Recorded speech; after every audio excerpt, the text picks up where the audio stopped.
తెలుగు రాష్ట్రాల ప్రజలకు CMD news ప్రేక్షకులకు వీక్షకులకు మరియు అధికారులకు బంధువులకు ప్రజా ప్రతినిధులకు సిఎండి న్యూస్ వారి భోగి మరియు సంక్రాంతి మరియు కనుమ శుభాకాంక్షలు.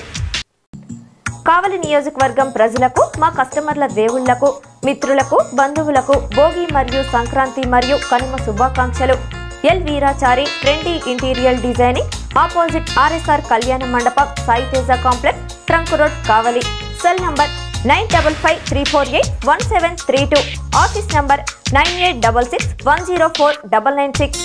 Welcome to CMD news. మనం ఇప్పుడు కావలి కలిగొల్ల సాంబవి టెంపుల్లో ఉన్నాం. అయితే ఇక్కడ రేపు సంక్రాంతిని పురస్కరించుకొని 3 రోజుల పాటు అనేక పూజా కార్యక్రమాలు నిర్వహిస్తారు. రేపు భక్తులు అధికంగా పాల్గొంటారు. రేపు అమ్మవారిని గ్రామ పురవీధుల్లో ఊరేగింపుగా తీసుకెళ్తారు. కనుమ రోజు సాయంత్రం కల్లా ఊరేగింపుని పూర్తి చేసుకొని వస్తారు. అయితే ఊరేగింపుగా తీసుకెళ్లేటప్పుడు భక్తులు అమ్మవారిని మోసేందుకు పోటీ పడుతూ ఉంటారు. ఇప్పుడు మనం రేపు ఎలాంటి కార్యక్రమాలు నిర్వహిస్తారు, ఇక్కడ పూజారిని అడిగి తెలుసుకుందాం. ఏమేం కార్యక్రమాలు నిర్వహిస్తారు, వాటి యొక్క ప్రత్యేకత ఏంటి అన్నీ అడిగి పూజారిని అడిగి తెలుసుకుందాం. అమ్మవారు రేపు విద్యుత్ దీపాల అలంకారంతో ఆమె ఇక్కడి నుంచి 10 గంటలకు బయలుదేరేసి సోమవారం సాయంత్రం మళ్ళీ ఇక్కడికి విడిది చేరుతుంది. ఈ 10 గంటల నుంచి అవతల ఇంచుమించు 20 గంటలు ఆమె అన్ని వీధుల్లో తిరిగి భక్తుల కోరికలు తీరుస్తూ భక్తులను రంజింపజేయడం జరుగుతుంది. అమ్మవారు ఏమేం పూజా కార్యక్రమాలు నిర్వహిస్తారు? స్పెషల్ అంటే సంక్రాంతి ఉత్సవాలు జరుగుతాయి. మా అమ్మవారికి ఆమెకు ప్రత్యేకమైన రోజు అమ్మవారిది. అసలు మీరు అమ్మవారి గురించి మాట్లాడుకోవాలంటే నేను ఒక విషయం చెప్తానమ్మా.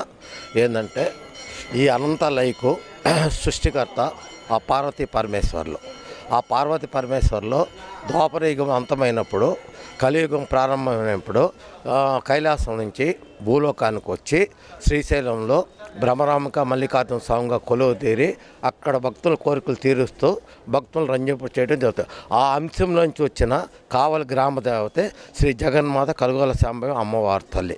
ఈ అమ్మవారి తల్లి చాలా పవిత్రమైనది, ప్రాచీనమైనది. ఈ అమ్మవారికి కొన్ని శతాబ్దాల చరిత్ర కలిగి ఉంది.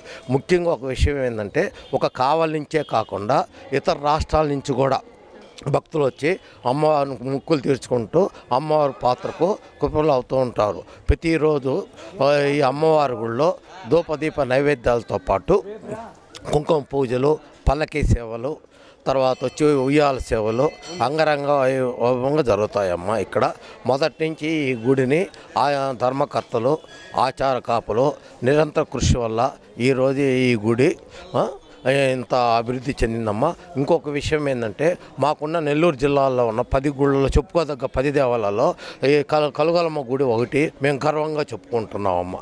ఈరోజు ఈ గుడిని ప్రతి ఒక్కరు కార్యకర్తలు కానీ, ఆచార కాపులు కానీ, ధర్మకర్తలు కానీ, పూజారులు కానీ అందరు సమిష్టి కృషి వల్ల ఈ గుడి బాగా అభివృద్ధి చెందుతుందమ్మా. రేపు సంక్రాంతి రోజు అనేకమైన పూజా కార్యక్రమాలు ఉంటాయి. అలాగే భక్తులు కూడా అధికంగా పాల్గొంటారు. రేపు అమ్మవారి గ్రామోత్సవంగా బయలుదేరి వెళ్ళి కనుమ రోజు సాయంత్రం కల్లా మళ్ళీ తిరిగి అదే ప్లేస్లో అమ్మవారిని పెడతారని నిర్వాహకులు తెలుపుతున్నారు. కెమెరామెన్ సాయితోటి దివ్య, కావలి, సిఎండి న్యూస్.